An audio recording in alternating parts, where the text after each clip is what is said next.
अस्सलाम वालेकुम dear students. आज हम क्लास 9 के कुछ इंपॉर्टेंट टॉपिक्स डिस्कस कर रहे हैं जो कि आपके कभी भी किसी भी एग्ज़ाम में आ सकते हैं। अच्छा, पहला जो टॉपिक है physical quantity and its types. Quick review करते हैं कि what is physical quantity. Physical quantity क्या होता है कि those things which can be measured physically are known as physical quantities. वो चीज़ें जो फिजिकली मेजर की जाएँ उनको हम फिजिकल क्वांटिटीज़ बोलते हैं। जैसे फॉर एग्जांपल हम किसी शॉप पे जाते हैं कपड़ा लेने, लेंथ में मेजर करते हैं वो चीज़। किसी शॉप पे गए चीनी लेने, वो चीज़ हम मास में मेजर करते हैं। या किसी से हमने टाइम पूछा या कोई इवेंट पूछा, उसको हम सेकंड्स या घंटों में मेजर करते हैं। ये फिजिकल क्वांटिटी के जो है एग्जाम्पल हैं। ठीक है जी। फिजिकल क्वांटिटीज़ के टाइप्स क्या हैं जो हम 9th क्लास में पढ़ते हैं अक्सर करके, वो हैं फंडामेंटल या बेस,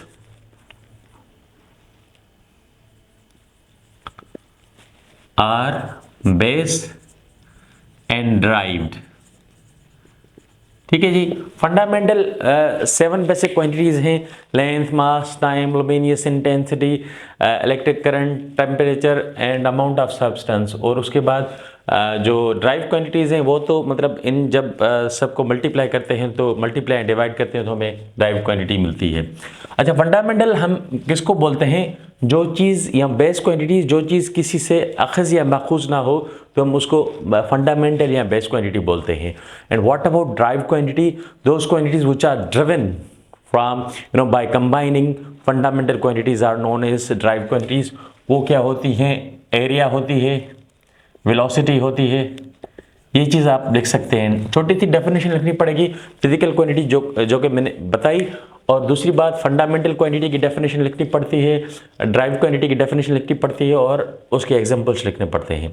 अच्छा, दूसरा क्वेश्चन कौन सा आ सकता है? ब्रांचेस में से आ सकता है किसी भी एग्जाम में, जिसको हम बोलते हैं mechanics and electricity. For example हमारे पास एक इंपॉर्टेंट है मैकेनिक्स और इलेक्ट्रिसिटी। मैकेनिक्स क्या है? Mechanics is related to what? It is related to motion. अच्छा, मोशन से किससे रिलेटेड है? मोशन मतलब कि it is branch of physics that deals with the study of motion with और विदाउट रेफरेंस ऑफ फोर्स।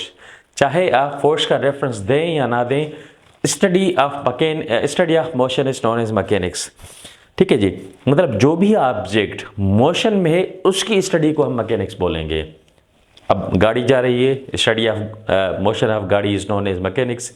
कोई चीज़ ऐसे आ रही है या कोई चीज़ ऐसे घूम रही है, वो भी मतलब मैकेनिक्स है। अच्छा, एक दूसरी बात कि दूसरा हमने एक टर्म यूज़ किया है कि विथ और विदाउट रेफरेंस ऑफ फोर्स, क्योंकि फोर्स के बगैर हम कोई भी चीज़ ना मोशन में ला सकते हैं ना किसी भी चीज़ को रेस्ट में ला सकते हैं। लेकिन ये तो एक बड़ा सा टॉपिक है, वो आगे चल के आप डिस्कस करेंगे।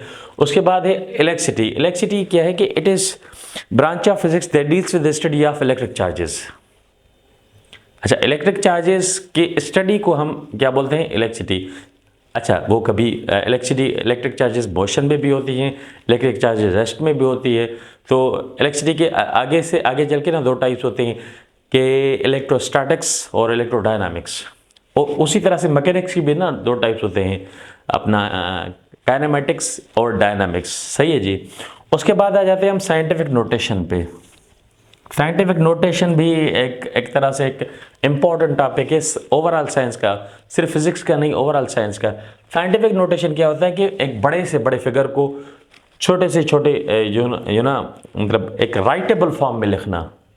ठीक है, या फिर एक छोटा सा बिल्कुल इंतहाई छोटा सा नंबर हो उसको भी राइटेबल फॉर्म में लिखना। जैसे हम ले लेते हैं for example mass of earth. सही है, 6 के आगे 24 जीरोस दे दें। अब फॉर एग्जाम्पल कैलकुलेशन में ना हम चीज़ें लिखते हैं तो बार बार तो ये चीज़ें नहीं लिखेंगे ना कि भाई 6 के आगे 24 जीरो। उसको हम ऐसे लिखते हैं कि भाई आप इधर डेसिमल पॉइंट को हम ऐसे घुमाते हैं, क्योंकि हर नंबर के लास्ट में ना डेसिमल पॉइंट होती है। उसको बोलते हैं भाई आ जाओ, कान से लेकर खींचते हैं उसको, आ जाओ इधर। तो फिर हम उसको ऐसे लिखते हैं 6 × 10⁻24। अभी ये कोफिशिएंट हो गया, ये बेस हो गया और ये एक्सपोनेंट हो गया। तो इस चीज़ को मिला के हम क्या बोलते हैं? It is scientific notation, scientific form, scientific notation form. किसको? मास ऑफ अर्थ को। अब इतना बड़ा लंबा लिखने के बजाय हम क्या कर रहे हैं? 6 × 10⁻24। या फिर हमारे पास मास ऑफ इलेक्ट्रॉन आ गया ये 31 जीरोस के बाद 911 आता है। अब बार बार कैलकुलेशन कौन लिखेगा ये, तो हम फिर भी डेसिमल पॉइंट को रुकेश कहते हैं कि भाई आप इधर आ जाओ। ठीक है जी, स्टैंडर्ड फॉर्म होता है कि किसी भी नॉन जीरो के फौरन बाद हम ना डेसिमल पॉइंट देते हैं। तो जब हम डेसिमल पॉइंट को लेफ्ट से राइट तक लेके जाएंगे तो पावर डिडक्ट होता है, पावर हो जाएगा 9.11 इंटू 10 पावर माइनस 31। अच्छा, जब पावर राइट से लेफ्ट आता है तो पावर होता है इंक्रीज, लेकिन जब लेफ्ट से राइट की तरफ जाता है तो पावर होता है डिक्रीज। तो इस वजह से इधर 24 टाइम्स जो ना डेसिमल पॉइंट आया है, तो 24 पॉजिटिव हो गया। अब ये 31 टाइम्स इधर गए तो ये पावर हो गया डिक्रीज। उसके बाद आ जाते हैं हम किस पे, एक दूसरा इंपॉर्टेंट टॉपिक है एग्जाम पॉइंट ऑफ व्यू से, क्योंकि आजकल बच्चों के टर्मिनल एग्जाम्स चल रहे हैं, तो उस हिसाब से मैंने बनाया हुआ है कि linear and circular motion. What is linear motion? Linear motion one dimensional motion को बोलते हैं। किसको बोलते हैं? One dimensional motion. अब जब ऑब्जेक्ट ना एस से बिल्कुल या तो एक्स एक्सिस पे मूव करे या तो वाई एक्सिस पे मूव करे, तो जब इस पैटर्न को फॉलो करता है कोई भी ऑब्जेक्ट तो उसको बोलते हैं लीनियर मोशन। लीनियर को हम कभी कभार ट्रांसलेटरी मोशन भी बोलते हैं, कि जब when every particle of body is being moved with same rate is known as linear और ट्रांसलेटरी मोशन। अच्छा, ट्रांसलेटरी मोशन के दो अलग से टाइप होते हैं। एक होता है अपना रेक्टिलिनियर, दूसरा होता है कर्व लीनियर। कर्व लीनियर कैसे होता है, आगे चल के ना ऐसे कोई कर्व ले ले तो हम उसको कर्व लीनियर बोलते हैं। तो रेक्टिलिनियर और कर्व लीनियर भी मतलब इसका ही टाइप है, लीनियर मोशन का ही टाइप है, जिसको हम ट्रांसलेटरी मोशन बोलते हैं, जिसके डेफिनेशन मैंने आपको बता दी कि भाई when every particle of body is being moved और being displaced with same rate is known as linear motion. उसके बाद आ जाते हैं हम सर्कुलर मोशन पे। क्विक रिव्यू कर रहे हैं, इस वजह से मैं जल्दी जल्दी आपको बता रहा हूं ताकि आपको एग्जाम में हेल्प हो जाए कि सर्कुलर मोशन क्या होता है। Circular motion when one object moves around another object. एक होता है स्पिन मोशन या रोटेशनल मोशन। रोटेशनल मोशन अलग बात है, सर्कुलर मोशन अलग बात है। रोटेशनल मोशन ऐसे, फॉर एग्जाम्पल मैं खड़ा हुआ हूँ, अब मैं अपने ही जगह पे एक्सिस पे ऐसे रोटेट कर रहा हूँ, तो हम उसको बोलते हैं रोटेशनल मोशन। ठीक है जी। लेकिन अगर कोई मैं ऑब्जेक्ट इधर रखूं और मैं ऐसे उसको घूम के आऊं तो उसको हम बोलते हैं सर्कुलर मोशन। जैसे फॉर एग्जांपल अर्थ है, अर्थ अपने ही एक्सिस पे मूव कर रही होती है, वो रोटेशनल मोशन है।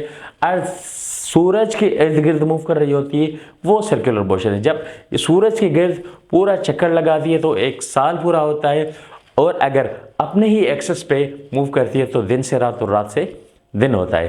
तो इसका मतलब earth possess both motion, that is rotational and circular motion. लेकिन हमें इधर क्या मिला हुआ है? Circular motion. तो हम अगर सर्कुलर मोशन मिले तो हम इसको ऐसे डिफाइन करेंगे, by when one object moves in a circular path around another object is known as circular motion.